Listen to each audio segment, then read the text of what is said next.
Welcome to The Interest. I'm Christine Stewart. Today we'll hear from my friend Bill Bodnar on what to keep in mind as we master the markets. Later, we'll go inside the ring with Vincent Valvo and Andrew Berman for a cage match. But first, the nationwide multi-state licensing system, also known as the NMLS, celebrates its 15th birthday this year. We sat down with leaders from the NMLS operator, the Conference of State Bank Supervisors, to discuss how the system has transformed the mortgage industry since its birth in 2008. The way that mortgage loan originators were licensed was inconsistent, throughout the country, and in some cases, bad actors were getting removed in one state and moving to another state. Predatory lending, fraud, and the consolidation of large banks in the early 2000s led to the Great Financial Crisis, but also to the creation of the NMLS after Congress made it illegal to originate loans without a license with the passage of the SAFE Act. Every state adopted the NMLS within 15 months. Records show that in 2022, there were more than 600,000 MLOs in the U.S., all of them registered with the NMLS. It is hard to imagine, kind of where we would be without it. It has I think, a high public benefit and has brought a much more streamlined process to what could be a very complicated kind of endeavors. A large-scale modernization of the system is now underway. The CSBS plans to roll out the first changes early next year and will be welcoming user feedback. The look and the feel will be improved. Some of that navigation will be improved.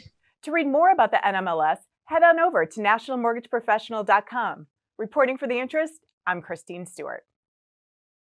Angel AI is revolutionizing the home financing process. Here to tell us about it is Pavan Agarwal, the CEO of Celigence, the company behind this new amazing app. Tell us how Angel AI is helping the home financing process. We use empathetic AI technology, so Angel AI understands the emotions behind human inputs so that the application to approval to close of a mortgage is nearly free of human touch and free of human error, and is lightning fast compared to the manual standards of the real estate industry today. What about the people who have found it hard to get the mortgage? Angel AI has made the approval process for mortgages fair and transparent, such that we have cut the decline rates for minority communities by half relative to the national average. Just go to angelai.com or click the Ask Angel AI Now button and ask Angel AI your home finance questions, or simply ask her to send you one of these cool free t-shirts. Angel AI has transferred the home financing business and made it fairer and easier for everyone.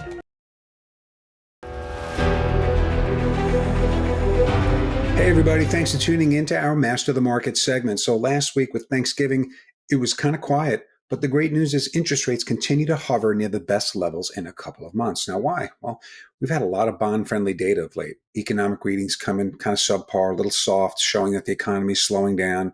The unemployment rate is ticking up a little bit. But inflation, those numbers have shown a little bit, those coming in less than expectations. So all good stuff, but we can't sleep on it. There are still many people betting on higher rates ahead, and that's what's caused a lot of volatility. You still have the Fed shrinking the balance sheet. You still have Asia selling bonds, and the Treasury Department is selling a ton of debt. And that leads us to this week. And so, the Treasury Department is going to sell over $100 billion worth of bonds. And with interest rates having come down, what will be the appetite? Will the Treasury Department have to provide a higher interest rate to sell the bonds? We're going to have to find that out. But on top of that, we have the Fed's favorite gauge of inflation on Thursday, the Core Personal Consumption Expenditure Index. If that number comes in light or beneath expectations, that could lead to another pop in prices and another decline in rates. But the opposite is true. So there's a lot to track this week. Listen, I hope this finds you well. Have a great week, and we'll see you soon. Bye for now.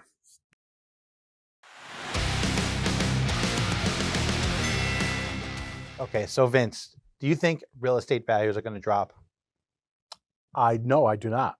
Okay. Why? Yeah. I mean, because I understand you are very consumed by real estate media and listen to a lot of real estate professionals. And also, of course, you are framed by the fact, actually, that we're in Connecticut, New York, which are markets, actually, that are very, very strong. But we definitely see price cuts happening across the country. We see actually some markets showing some weakness. No, we don't see a lot of price cuts across the country. We see maybe in some areas values aren't rising as fast as they had. And there's always the individual little market somewhere or particular property somewhere that maybe sells, for less than it did. But as a whole and statistically, we are not seeing prices coming down. What we're also seeing is builders having to artificially support values just to maintain actually their values, because they are not artificially supporting it. They're bringing business into them. They're doing buy downs, and whether it's buying large pools of mortgage in advance that they did before the rates started to skyrocket, plus also putting their own money to buy down the rates. They're doing whatever they can not to do price cuts, because once they do price cuts, nobody wants to do price cuts. The real estate game is no price cuts. Guess what? Which is why values don't decline. All you're doing is arguing for exactly the reason those values aren't going to go down. People, investors, owners, builders are all going to do everything they can to keep the value of their house up. But nobody wants to buy a house and then sell it for less. Buying anymore. Nobody's going to do that. And the large investors who may have portfolios are either going to sit on those portfolios because you know why they're doing? They're selling. Because they're renting. They're already selling. Most of them are renting those things out. Yeah, and guess what? The rental market is fantastic. The rental market is out of this world. And the large investors who are selling some of them out there, the folks who are selling are not doing fire sales. They're not dumping giant portfolios. Because they can't. Of course shareholders will fire them. Yes, that's exactly right. So it's not going to happen. Slowly, and they have gone to net selling. They were. So what?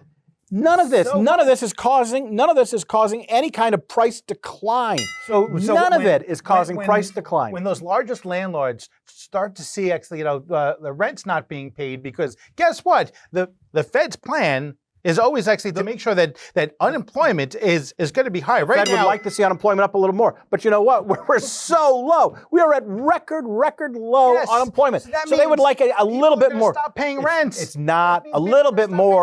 You know what? It used to be that we thought that full employment was 5%. We're at 3.5% across this country.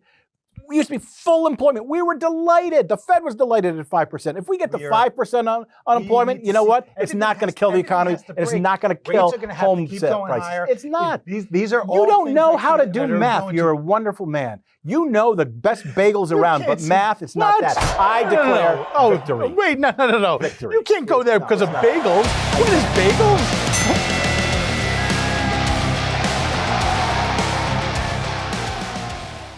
For more on these and all of today's top stories, go to nationalmortgageprofessional.com.